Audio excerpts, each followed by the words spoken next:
Hello friends, आज की एक नई एनालिसिस वीडियो में आपका स्वागत है।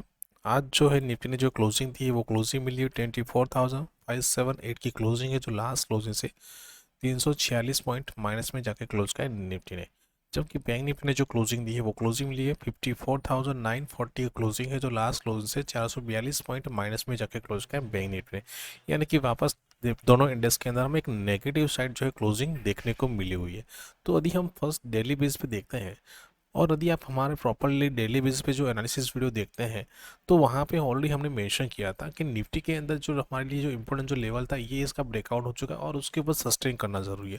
दूसरा जो हमारे पास लेवल था इंपॉर्टेंट था पहले, वो हमारे लिए ये लेवल था। ठीक है, तो अभी यही दो लेवल्स इंपॉर्टेंट है, सपोर्ट एंड रेजिस्टेंस का काम करेंगे, क्योंकि इसके ऊपर सस्टेन किया लेकिन आज वहीं से एक रिजेक्शन देखने को मिला और वापस क्लोजिंग वापस डाउन साइड में दी। और इस लेवल का अभी तक यहाँ पे जो ब्रेकआउट हुआ था और उसके मस्त एक अच्छी खासी यहाँ पे एक रेंज बनाई थी। ब्रेकआउट देख गैप डाउन ओपनिंग हुआ लेकिन यहाँ से वापस एक अच्छी मूव देखने को मिली। तो एक डाउन साइड के लिए हमारे पास ये लेवल रहेगा जो स्ट्रॉन्ग सपोर्ट का काम करेगा।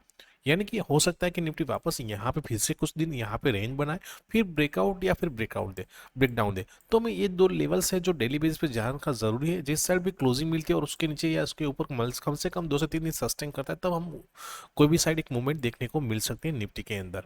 ठीक है, जबकि बैंक निफ्टी में देखा जाए डेली बेस चार्ट के अंदर, तो डेली चार्ट के अंदर देखेंगे तो यहाँ पे अभी भी जो फर्स्ट जो ऑल टाइम हाई जो बैंक निफ्टी बनाया था अभी उसके उसके ऊपर भी सस्टेन कर रहा है।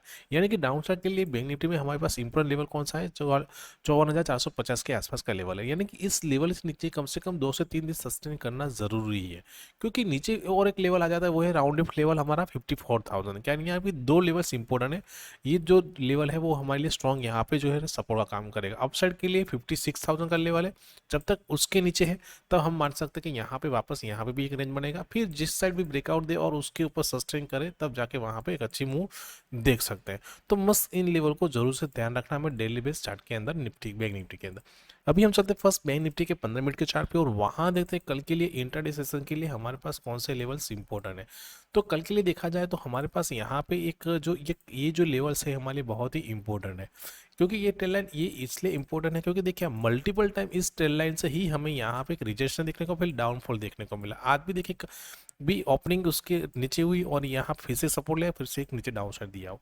तो हमारे लिए ये जो रेंज रहेगी वो हमारे लिए अपसाइड डाउन साइड के लिए, अपसाइड के ये बहुत ही इंपॉर्टेंट रहने वाली है। ठीक है, दूसरा हमारे लिए जो डाउन साइड के लिए देखा जाए तो यहाँ पे जो इंपोर्टेंस जो लेवल निकल लेके आ रहा है वो एक साइकोलॉजिकल लेवल देखा जाए तो ये लेवल हमारे लिए बहुत ही इंपॉर्टेंट रहने वाला है। ठीक है, क्योंकि आज सस्टेन तो उसके नीचे ही किया लेकिन हमारे लिए इंपॉर्टेंट रेंज यदि कल यदि गैप अप ओपन होती है, यानी कि इस रेंज के अंदर होती है और यहाँ पे एक रेंज बनने के बाद यदि इस लेवल के ऊपर कम से कम 15-30 मिनट सस्टेन कर जाती है तो फिर एक अच्छी मूव देखने को मिल सकती है, क्योंकि ये ट्रेंड लाइन को मल्टीपल टाइम यहाँ पे रेजिस्टेंस लिया हुआ है।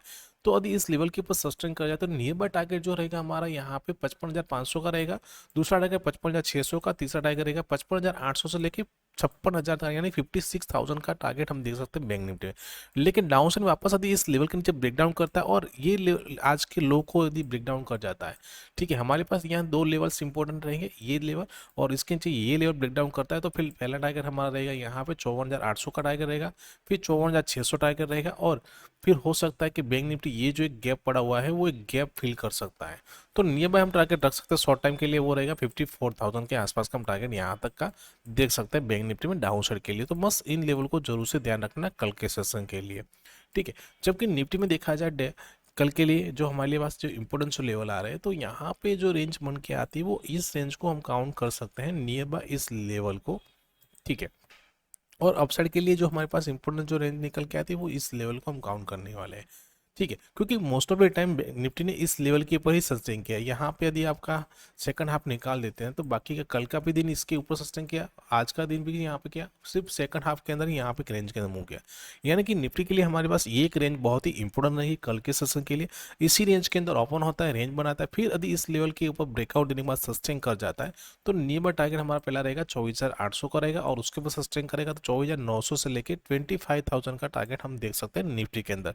लेकिन डाउन साइड में इस लेवल के जो सस्टेन कर जाता है, क्योंकि यहाँ से एक रिजेक्शन भी देखने को मिला। जो राउंड ऑफ लेवल है कौन सा है, 24,500 का है, यानी कि 24,500 के नीचे कम से कम 30 मिनट सस्टेन कर जाता है। तो यहाँ पे पहला टारगेट रहेगा अराउंड ये रहेगा 24,400 का, ठीक है। इस लो को रिटेस्ट कर सकते हैं, और यदि इस लेवल के नीचे ब्रेक डाउन करता है तो फिर ये जो गैप पड़ा हुआ है वो गैप फिल कर सकता है, यानी कि अराउंड जा सकता है 24,050 के आसपास का टारगेट हम देख सकते हैं डाउन साइड के लिए। तो मस्त इन लेवल को जरूर से ध्यान रखना कल के सेशन के लिए। बाकी कोई बड़ा सा गैप अप या गैप डाउन ओपन होता है तो वहां पे हम अपनी जो प्राइस एक्शन को फॉलो करेंगे और साथ में वेट करेंगे प्रॉपरली एक रेंज बनने का, और उसके जो भी लेवल्स रहते हैं वो अपनी फ्री टेलीग्राम चैनल में प्रोवाइड करेंगे, जिसका लिंक डिस्क्रिप्शन में दिया गया है, आप वहां जाके ज्वाइन हो सकते हैं। तो दोस्तों वीडियो को लाइक कीजिए, शेयर कीजिए, और साथ में जिन लोगों ने भी अभी तक हमारा यूट्यूब चैनल सब्सक्राइब नहीं किया, चैनल को सब्सक्राइब कर लीजिए, जहाँ पे आपको ऐसी एनालिसिस वीडियो मिलती रहे। थैंक यू, जय हिंद।